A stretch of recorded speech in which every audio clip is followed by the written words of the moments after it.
Powered by the Montana Television Network. This is the 10 o'clock news on KPAX, Montana's news leader.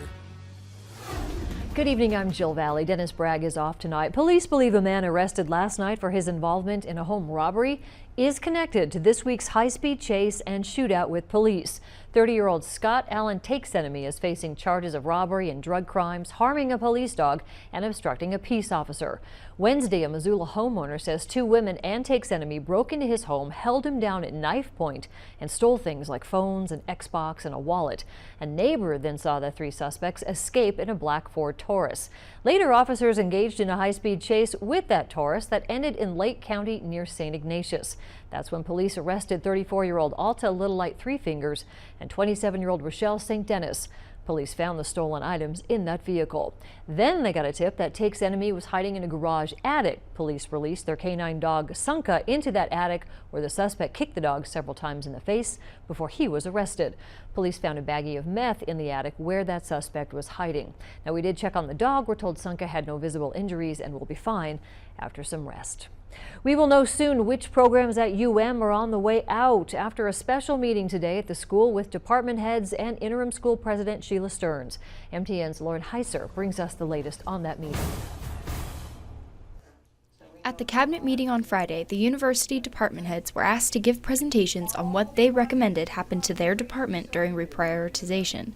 Many faculty spoke about the merits of their division, but a few of them admitted some cuts could be made. Mario Schultzke, the Associate Vice President of Integrated Communications and Chief of Marketing Officer, even went as far as to recommend that both of the highest paid positions in his department were eliminated. One of those jobs is his. Though department heads have been checking in with President Stearns throughout the semester, she said that today's cabinet meeting gave her the best idea of how to move forward. This really brought it to a head. I said, you don't have to go into too much detail until that cabinet meeting on Friday, December 8th. And so I learned some things and got some insights that I had been waiting to get but hadn't pushed for before now. So that's really helpful. At the meeting, the public was given the opportunity to comment after the department heads finished their recommendations. Interim Provost Beverly Edmonds said that this was a great opportunity to clear up some of people's confusion about the reprioritization process. The unknown is always very challenging, and people get very nervous, they get very worried, they get very anxious when they don't know what an outcome will be. And I quite frankly think that allowed a lot of people to fill in the blanks in ways that were not accurately depicted in where we were going, what our intention was. On Monday, the president will release her preliminary observations. And then on Friday, her decisions will be shared with everyone on campus. Reporting in Missoula, I'm Lauren Heiser with MTN News. Well, as expected, not much of a weather shift again today, but how long is that going to continue? Let's get a quick look at our first forecast with Chief Meteorologist Aaron Yost. Aaron. You know, things are going to stay pretty stagnant here for the extended forecast. We're talking about a week until we see some changes, and it's already been a few days in and already starting to see air quality suffering just a bit. Hamilton today, First Security Bank ICAM joining in on those low clouds, valley fog kind of inversion, and we are going to continue to see that in many of our valleys. You can see that on satellite imagery currently, all those low clouds, that stratus deck that's just settled on in. Again, unfortunately, it does look like this is going to be the theme here for the next several days. Pretty uniform temperatures and unfortunately that poor air quality. I've got more details coming up. Ideas for rebuilding the historic Sperry Chalet in Glacier National Park are starting to emerge now, and as Dennis Bragg reports tonight, the work to save what's left of the burned backcountry icon will help form the basis of that reconstruction. Amidst all the fire in western Montana this summer, perhaps no piece of the destruction hit people as hard as when the Sprague fire destroyed the Sperry Chalet.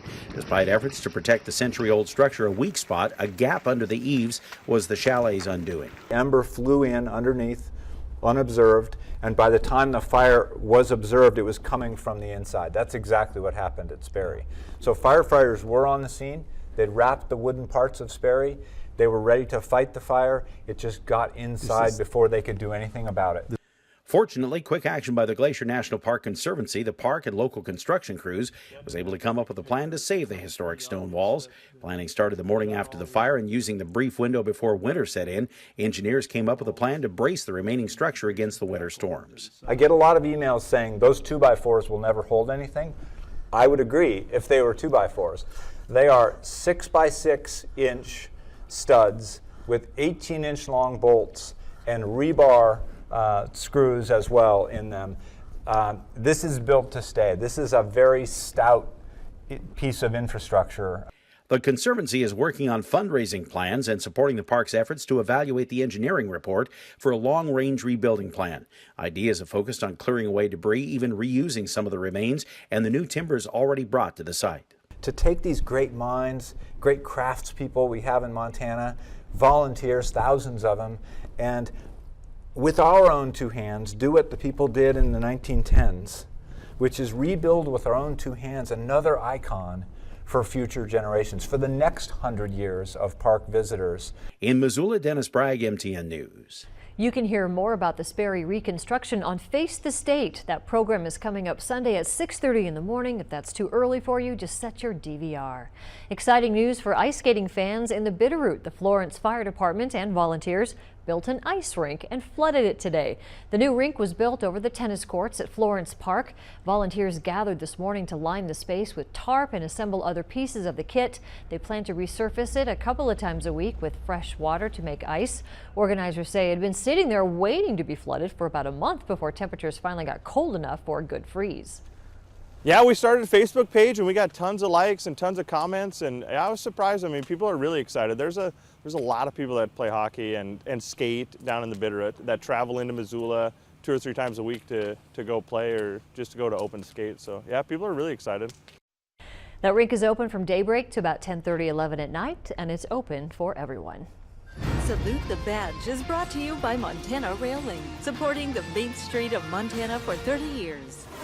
A Missoula County Sheriff's deputy decided he wanted to be the change he wanted to see in his community. And in the process, he became a dad. Tonight, we salute the badge and the brand new family of Deputy Travis Wafstedt.